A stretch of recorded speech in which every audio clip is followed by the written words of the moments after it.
traveler to Denver Airport, Colorado, is in for a scary experience. This airport has been the subject of many questions due to the unexplainable symbols, images, and stories that have surfaced. Denver Airport was built in 1995 on a span of 53 square miles. Even though Denver already had a functioning airport, a new one was decidedly built. This new airport had less runways and absolutely no new technological advancement. The only thing that this new airport has that the old one didn't is a strangely large amount of space. When looking at an aerial shot of the new airport, the layout has shocked many. Denver Airport's runways have been situated in such a way that resembles a Nazi swastika.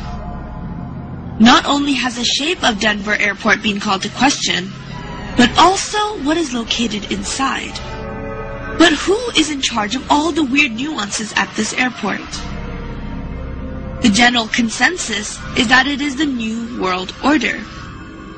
But who are the New World Order? Well, they are an elite group of individuals that include many of the world's wealthiest people, such as well-known political leaders and those related to the British Crown.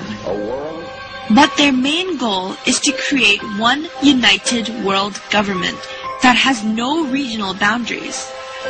But this would only be possible in one way, and that is to commit a mass genocide and narrow down the world's population to 2 billion people.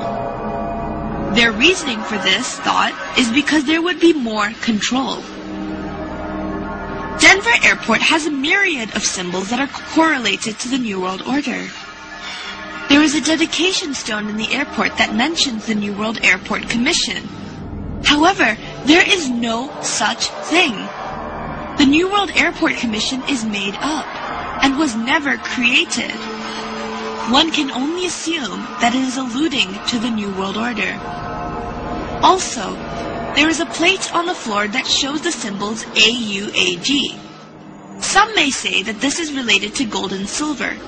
However, one of the sponsors of the airport discovered a new deadly strain of hepatitis known as Australian antigen, and this is also symbolized by AUAG. What is scary is that this symbol is located right in front of a mural on a wall that is about genocide.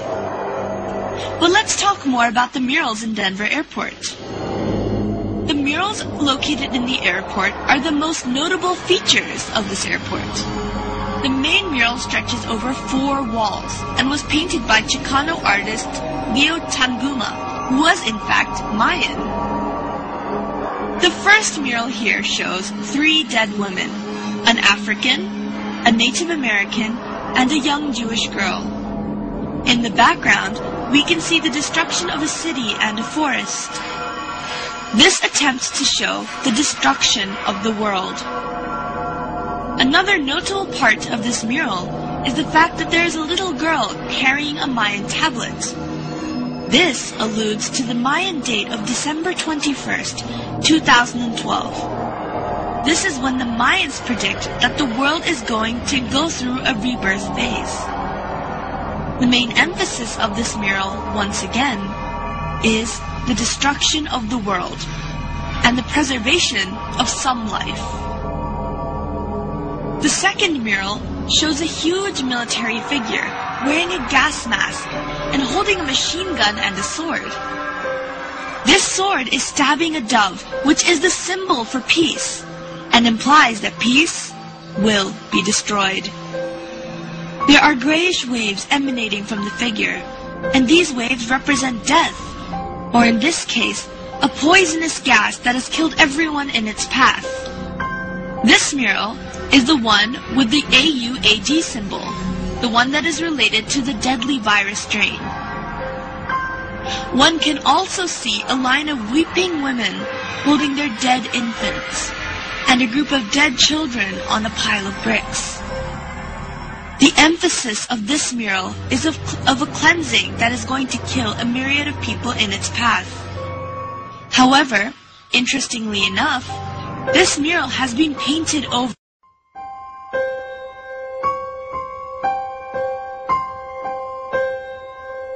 The third mural shows all of the children of the world taking their weapons from each country and giving them to a German boy, who is then molding them into something else. All the children of this scene are of different ethnicity, and all seem to be relieved. The gas mask man in the previous mural is seen dead, and there are 2 doves perched on his body. The main emphasis of this mural is to show the return of peace after all the killings have taken place, and that there will be no more need for weapons in this perfect world.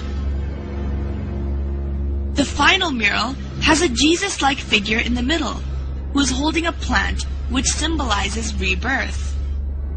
All of the people are running towards this man with happy expressions.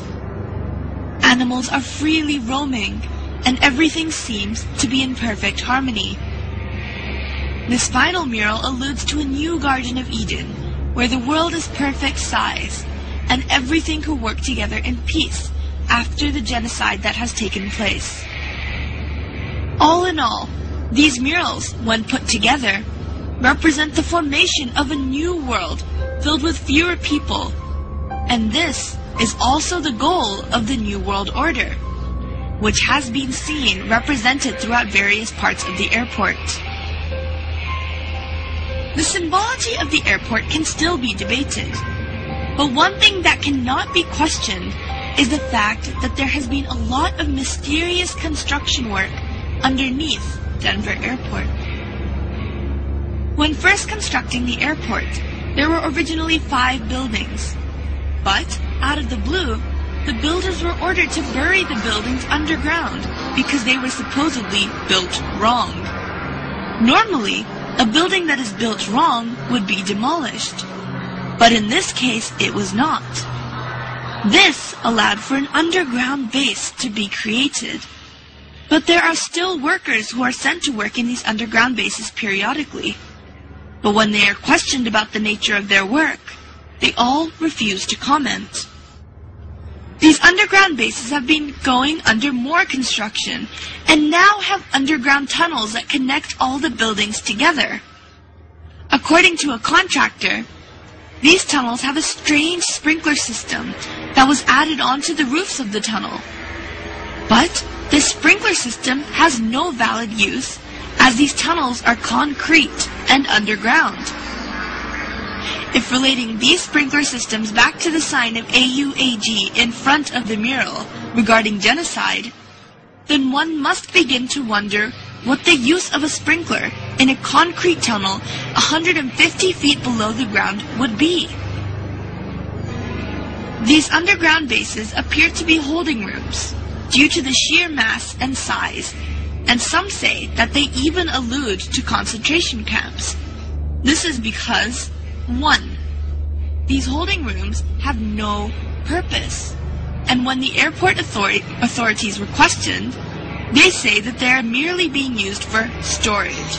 And 2, all the barbed wire fences face the inside of the airport rather than facing the outside, which is what they usually do. This implies that they are trying to keep things in rather than keep things out. And 3, the sprinkler systems have no use, but they may be related to the deadly virus Australian antigen and the pursuits of the New World Order. People have attempted to argue that the underground bases are being used for storage, but one fact must be questioned, and that is, why is the underground base 88.5 square miles long? And why were the 5 buildings mysteriously buried? No airport has or needs that much storage room. So what is this space really being used for? Whenever the authorities are questioned, they are not allowed to answer. We are not the only ones who seem to be fascinated with this airport. The Queen of England, alongside many other famous European royalty and politicians, are hurriedly buying property close to the airport under an alias. One can only assume that they must feel that there is something significant about this airport in order to do so. It is very easy to dismiss a conspiracy theory, but it is not hard to dismiss cold, hard facts that surround them. The odd happenings in this airport have been called to questions, but all the questions have been dismissed and have not been answered. Is the New World Order really going to attempt to take over?